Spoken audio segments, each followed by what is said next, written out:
ابھی ایک واقعہ میرے سامنے آیا کہ ایک بچی کا جو ہے نا والدین نے نسبت طے کر دی، یہیں ایبٹ آباد کا واقعہ ہے، نسبت طے کر دی کسی ایسے شخص کے ساتھ. ایک ایسا مسئلہ جو گھر گھر کا مسئلہ ہے. وہ مسئلہ کیا ہے؟ وہ مسئلہ یہ ہے کہ جب بچوں کی شادی کا وقت آتا ہے تو ماں کہتی ہے میری مرضی سے شادی ہوگی، باپ کہتا ہے میری مرضی سے شادی ہوگی، اور ماں کہتی ہے جی کہ میرے جو ہے بھائی کا بیٹا ہے یا بھائی کی لڑکی ہے، بہن کا بیٹا ہے، باپ کہتا ہے جی نہیں میرا بھائی، یعنی اپنے اپنے خاندانوں کی طرف، اور بعض کہتے ہیں ہم اپنے خاندان میں کریں گے، باہر نہیں کریں گے. مسئلہ یہ ہے کہ جس نے شادی کرنی ہوتی ہے اس سے کوئی نہیں پوچھتا. تو اسی سلسلے میں مفتی طارق مسعود صاحب سے یہی سوال کیا گیا کہ اس بارے میں کیا کیا جائے، شریعت کیا کہتی ہے. تو مفتی صاحب نے اس کا کیا جواب دیا، آئیے وہ جواب سنتے ہیں. کہ والدین کی یہ بھی ذمہ داری ہے کہ ان کی جائز خواہشات کو نہ کچلیں. اگر آپ کی بیٹی کے دل میں کسی سے نکاح کی خواہش ہے تو اس کو یہ حق دیں کہ وہ آپ کے سامنے ذکر کر سکے اس کو. ابھی ایک واقعہ میرے سامنے آیا کہ ایک بچی کا جو ہے نا والدین نے نسبت طے کر دی، یہیں ایبٹ آباد کا واقعہ ہے، نسبت طے کر دی کسی ایسے شخص کے ساتھ بچی وہاں شادی نہیں کرنا چاہتی تھی.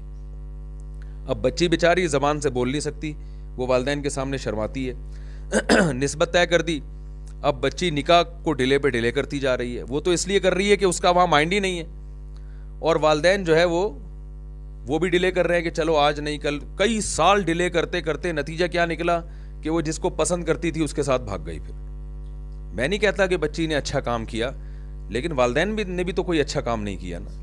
جب اللہ اس کے رسول صلی اللہ علیہ وسلم کا حکم ہے کہ بچی کی شادی اس کی مرضی کے خلاف نہیں ہو سکتی، تو زبردستی والدین پھر اپنی رائے اس پر کیوں مسلط کر رہے ہیں، اس کا خیال کیوں نہیں کر رہے. تو حیا اور شرم اس حد تک ہے جہاں تک شریعت نے ہمیں اجازت دی ہے، اس سے زیادہ پھر حیا کی بھی کچھ حدود ہیں.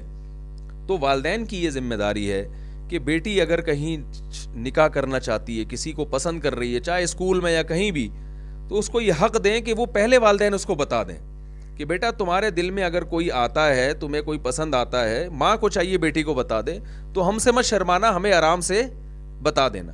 اگر وہ انسان کا بچہ ہوگا معذرت کے ساتھ، یعنی اگر کوئی شریف آدمی ہوگا تو ہم خود تمہارا پیغام لے کے وہاں چلے جائیں گے. ہم تو خود، لیکن ہم پرکھیں گے، کیونکہ بچیاں ناسمجھ ہوتی ہیں. ایسا نہ ہو کہ کوئی چرسی ہو، ہیروئنچی ہو، اور کوئی بھی ایسا ہی کوئی کرپٹ آدمی ہو. پسند کرنے پر تو گورنمنٹ کی طرف سے کوئی پابندی نہیں ہے نا، کوئی بھی کسی کو پسند کر سکتا ہے. تو ہمیں بتا دینا، ہم دیکھیں گے، اگر وہ واقعی کچھ شرافت نظر آئی تو انشاءاللہ ہم خود تمہاری شادی وہاں کریں گے. یہ والدین کا فرض ہے کہ وہ اپنی بچیوں کو پہلے بتا دیں تاکہ ان کو برائی کی طرف، بوائے فرینڈ اور یہ گرل فرینڈ کے کلچر کو پروموٹ نہ کریں. نکاح کو پروموٹ کرنا چاہیے، نکاح کو ترقی دینی چاہیے. اپنے بیٹوں کو بھی بتا دیں کہ بیٹا اگر تمہارے دل میں کسی لڑکی کی محبت آتی ہے، تمہیں کوئی پسند آتی ہے، تو دوستیاں لگانے کی کوشش، بول لینا بھائی، یا تو مرد بیٹھے ہوئے ہیں تو اب انہی سے بلوا سکتا ہوں، خواتین تو پردے میں ہے نا، تو آپ ہی ان کے نمائندہ بن کے، میری تو عادت ہے بلواتا ہوں میں. آج تو چونکہ سامنے جن سے پر بیان ہو رہا ہے وہ ہے نہیں، تو بلوا نہیں پا رہا میں، تو بڑی مشکل سے ضبط کر کے بیان کر رہا ہوں میں. تو بیٹا اگر کوئی اللہ نہ کرے تو نہیں کہہ سکتے، اس میں کبھی نہ کبھی تو اللہ کرے گا ٹھیک ہے نا، کوئی نہ کوئی تو پسند آئے گا. تو لڑکے کو اگر کوئی بچی لڑکی پسند آ رہی ہے تو والدین کی ذمہ داری ہے وہ پہلے بتا دیں کہ بھائی دوستیاں مت لگانا، ناجائز کی طرف مت جانا، اپنے ٹائم کو برباد مت کرنا. اگر کوئی پسند آتی ہے تو ہمیں بتا دینا، ہم دیکھیں گے، اس کا خاندان چیک کریں گے، پرکھیں گے. اگر کوئی انسان لگے ہمیں، وہ تمیز کے لوگ لگے، ہمارے خاندان میں ایڈجسٹ ہو سکتے ہیں، تو بیٹا ہم خود نکاح کا پیغام لے کے جائیں گے. تو اپریشیٹ کرنا چاہیے. زبردستی مسلط کی ہوئی ہے ان کے اوپر. ایک تو شادی تو کرنی نہیں ہے، اور پھر جہاں ہم چاہیں گے وہیں ہوگی، کہیں تمہاری مرضی سے ہو نہیں سکتی. تو یہ سب باتیں ظلم کے زمرے میں آتی ہیں. شریعت میں ظلم کی اجازت نہیں ہے. حدیث میں آتا ہے رسول اللہ صلی اللہ علیہ وسلم کے پاس ایک کیس آیا. ایک لڑکی تھی، یتیم تھی. یتیم کا مطلب اس کے والد نہیں تھے.